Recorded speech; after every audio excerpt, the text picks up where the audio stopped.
번제로 바쳐진 이삭의 두 번째 편 제목은 즐거운 인생입니다. 모리아 산에서의 체험이 이삭에게 어떤 영향을 미쳤을까요? 그것은 이삭의 이후의 인생을 결정지은 일대 사건으로 보입니다. 그 이후 그의 인생은 평탄하게 흘러갑니다. 창세기 기록에 의하면 그는 아버지 아브라함이나 아들 야곱보다 더 오래 살았지만 그에 관한 기사는 아버지나 아들에 비하여 훨씬 적습니다. 이것이 말하는 바는 이삭이 그만큼 순탄한 인생을 살았다라는 것입니다. 창세기 족장들의 기사는 상당 부분 하나님께서 그들을 연단하시는 내용입니다. 기사가 많다는 것은 그만큼 연단을 많이 받았다는 뜻입니다. 따라서 이삭의 기사가 짧은 것은 그가 적은 연단으로도 충분했다 하는 뜻으로 볼 수 있습니다. 그렇다면 하나님은 이삭에게 왜 많은 연단을 주시지 않았을까요? 그것은 그가 모리아산에서 필요한 모든 연단을 단번에 다 받았기 때문이라 할 수 있습니다. 그러므로 우리는 모리아산 사건이 이삭에게 어떤 의미를 주었는지 깊이 생각할 필요가 있습니다. 이삭은 모리아산에서 자기의 죽음을 체험했습니다. 번제할 어린 양으로서 아버지로부터 결박당하고 번제할 나무 위에 눕히게 되고 아버지가 자기의 목숨을 끊기 위하여 칼을 들고 내리치려는 그 순간 이삭은 사실상 죽었습니다. 거기서 그와 아버지와의 관계는 끝났고 세상의 모든 것과의 관계도 끝났습니다. 실제로는 자기 대신에 한 순양이 번제로 죽임을 당했지만 그 순양은 자기를 대신하여 죽은 것입니다. 그는 사실상 죽었다가 살아난 것입니다. 히브리서는 아브라함이 이삭을 죽은 가운데서 도로받은 것이라고 기록했습니다. 이삭은 부활을 체험한 것입니다. 이 사건은 우리가 알다시피 아브라함의 믿음이 하나님으로부터 최종적으로 인정받게 만든 그 사건이었습니다. 하나님의 말씀에 순종하여 자기의 사랑하는 독자 이삭까지도 번제로 바치는 것이 아브라함의 믿음이었습니다. 바로 여기서 이삭은 하나님의 인정을 받은 아버지의 원숙한 신앙을 동시에 체험했습니다. 하나님을 믿는 것이 궁극적으로 무엇인지를 거기서 체험한 것입니다. 아버지의 신앙은 이 세상에서 가장 소중한 자기 목숨보다도 더 소중한 아들의 생명조차도 하나님의 말씀보다는 더 우선일 수 없다 하는 신앙이었습니다. 아버지는 아들을 얻기 위하여 하나님을 믿기 시작했지만 이제는 하나님을 얻기 위하여 아들까지 잃어버릴 수 있게 되었습니다. 이것이 아버지의 신앙이었고 이 신앙이 하나님께서 찾으시는 완전한 신앙이라는 사실을 한없이 깊이 알고 느꼈습니다. 이제 이 사실을 알게 된 이삭은 어떻게 살게 될까요? 그는 죽음 너머의 삶을 알고 생각하는 자로서의 인생을 살게 됩니다. 이 세상의 삶이 전부가 아니라는 것을 알았습니다. 아버지가 그것을 보여주셨던 것입니다. 이 세상이 전부라면 아버지가 왜 자기를 번제로 바치려 했겠습니까? 이 세상 너머에 또 다른 세상, 이 세상보다 더 나은 세상이 있지 않다면 어떻게 그렇게 할 수 있었겠습니까? 이삭은 이제 이 세상의 삶을 초월할 수 있었습니다.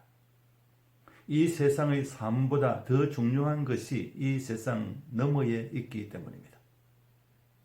그러므로 이 세상에서는 좀 잘 살 수도 있고 잘못 살 수도 있고 손해를 볼 수도 있고 억울할 수도 있지만 그것이 그렇게 중요한 것이 아니라 하는 것을 알았습니다. 이렇게 살든 저렇게 살든 하나님의 은혜임을 알고 감사함으로 받아들이고 즐겁게 사는 것이 인생이다라는 것을 알았습니다. 그래서 그는 하나님의 은혜에 감사하며 최대한 즐겁게 살려고 하였습니다. 이미 죽음을 경험한 그에게 이후의 인생은 여분의 삶이었습니다. 죽어서 더 이상 누릴 수 없는 인생을 지금 누리고 있다는 것. 그것으로서 충분히 감사하고 만족하고 행복할 수 있었습니다. 자기는 이미 죽었고 지금 사는 것은 여분의 인생이라고 생각하니 모든 것이 감사하고 순간순간이 소중한 것이 아닐 수 없었습니다. 이런 생각, 이런 믿음으로 이삭은 즐거운 인생을 누릴 수 있었습니다. 그의 즐거운 인생의 비결을 정리하면 다음과 같습니다. 첫째, 하나님께서 모든 것을 준비하시고 행하신다 하는 믿음입니다. 하나님이 번제할 어린 양도 준비하셨고 자기의 목숨까지 주재하십니다. 자기가 할 일은 하나님이 하시는 대로 따르고 순종하는 것입니다. 그는 자기의 평생의 반려자인 아내를 얻는 일에 있어서 기도한 것 외에는 아무것도 하지 않았습니다. 하나님이 하셨고 아버지와 종이 수고했을 뿐입니다. 자기는 자기 앞에 나타난 아내를 받아들이고 사랑하는 일 외에 따로 할 일이 없었습니다. 둘째, 세상에 있는 것들에 연연하지 않게 되었습니다. 많은 자손과 땅을 추구한 아버지나 악착같이 싸워서 이기려고 한 아들 야곱과는 달리 그는 그따위 야망을 품지 않았습니다.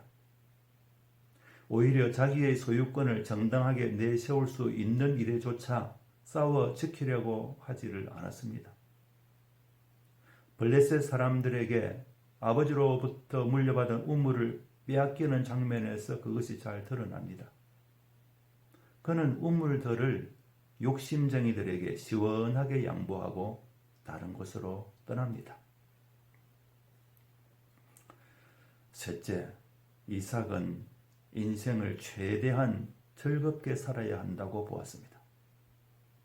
주어진 모든 것이 다 하나님의 은혜이기 때문입니다. 아들을 축복하기로 마음먹은 그가 그 아들에게 원한 것이 무엇이었습니까? 별미를 먹게 하라 하는 것입니다. 아들로부터 별미를 크게 대접받은 후에 기분 좋은 상태에서 마음껏 축복하고자 하는 모습을 우리는 상상할 수 있습니다. 원수인 블레셋 왕이 찾아왔을 때에도 잔치를 벌이면서 환대해 주었습니다. 이것이 인생을 살아가는 이삭의 모습입니다. 그는 할 수 있는 대로 축제의 삶을 살려고 하였습니다. 이제 마무리하겠습니다. 죽음 체험은 인생을 비극으로 몰아가는 것이 아니라 오히려 축제로 나아가게 만듭니다. 그 비결은 하나님을 믿고 아는 데 있습니다. 하나님이 생명을 주시고 모든 것을 다 준비하시고 인도하시고 복을 주신다는 사실을 알게 되면은 이 세상의 모든 것, 모든 순간이 하나님의 은혜 아닌 것이 없습니다. 그러니 언제나 어떤 경우에서나 감사함으로 기쁨으로 살아갈 수 있는 것입니다. 이삭의 인생이 그것을 잘 보여줍니다. 우리의 삶도 이삭처럼 즐거운 인생이기를 바랍니다.